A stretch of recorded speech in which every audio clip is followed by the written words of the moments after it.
Ivoire, merveille. C'est un public acquis à la cause des festivités marquant la Journée nationale de la paix attendant du 13 au 15 novembre 2024. Soirée artistique consacrée aux danses des terroirs, passant par le sport, vecteur d'unité sans distinction, puis le concours de beauté et d'élégance féminine dénommé Miss de la paix. Toutes ces activités s'ajoutent à la journée du 15 novembre qui mobilise les peuples des régions du Gontougou et du Bonkali à l'esplanade de la préfecture de Tanda.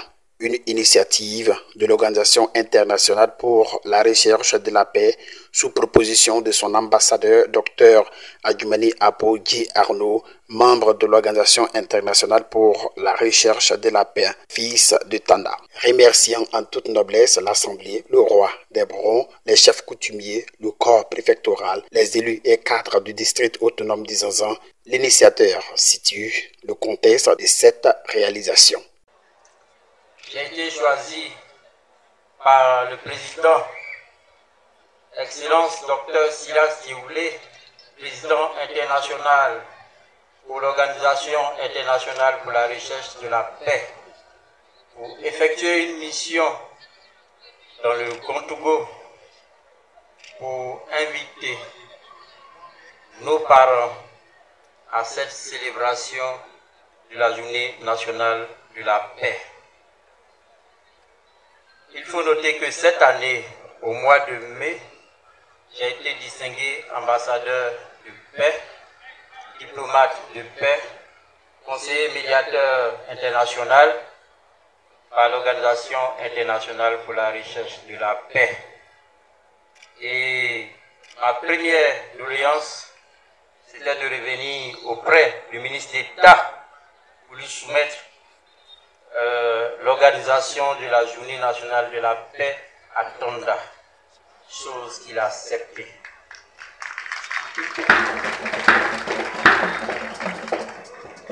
Par la suite, nous avons suivi la procédure au niveau du ministère de l'Intérieur et de la Sécurité qui a aussi validé. Et c'est ce qui nous amène ici aujourd'hui. Aux côtés de l'État de Côte d'Ivoire, l'Organisation internationale pour la recherche de la paix salue le progrès déjà réalisé par l'État de Côte d'Ivoire et invite chaque Ivoirien à continuer d'œuvrer pour la paix. L'OIRP, dans son ensemble, félicite le ministre d'État, un homme épris de paix, vecteur de cohésion, qui œuvre tous les jours dans le domaine de la paix. L'OIRP exprime aussi son soutien à l'État de Côte d'Ivoire pour ses initiatives visant à renforcer la stabilité et à promouvoir le dialogue. Nous exhortons également la jeunesse, moteur du développement, à se mobiliser activement pour faire entendre sa voix dans les processus de paix et de réconciliation. Patron de la cérémonie, le ministre d'État, Kobenakwasi Adjumani, se réjouit de la qualité de la journée tenue à Tanda en invitant la population à une perpétuelle conquête de la paix. Là où il y a les hommes, il y aura toujours des conflits.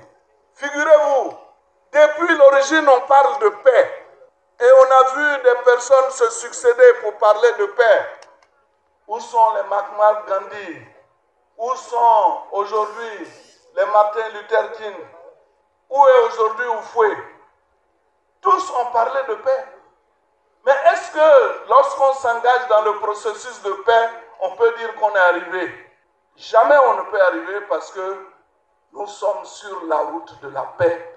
Et quand on est sur la route de la paix, il y a des embûches, il y a des embâches, il y a des difficultés qu'il faut franchir avant d'arriver jusqu'au bout.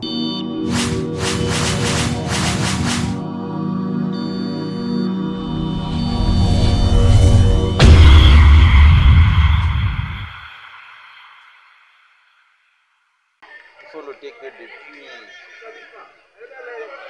des années, des milliers d'années, la noblesse de cette région, de ces régions, les Brons qui y vivent, les Blongos qui y vivent, les Malinqués, les Baoulés, les Sénéfaux, les Lobis vivent en de parfaite cohésion, en harmonie. Et Tanda est juste là pour être un modèle de paix que toute la Côte d'Ivoire peut s'inspirer pour véritablement maintenir et créer une base de développement. La paix est la base de tout développement. Aujourd'hui, tout investisseur qui va entendre parler de la région du district du Zanzan, la région du Bonkani, la région du Kontogo, sait que c'est le centre, une capitale de paix. Et là, je pense que c'est le début du développement et des investissements.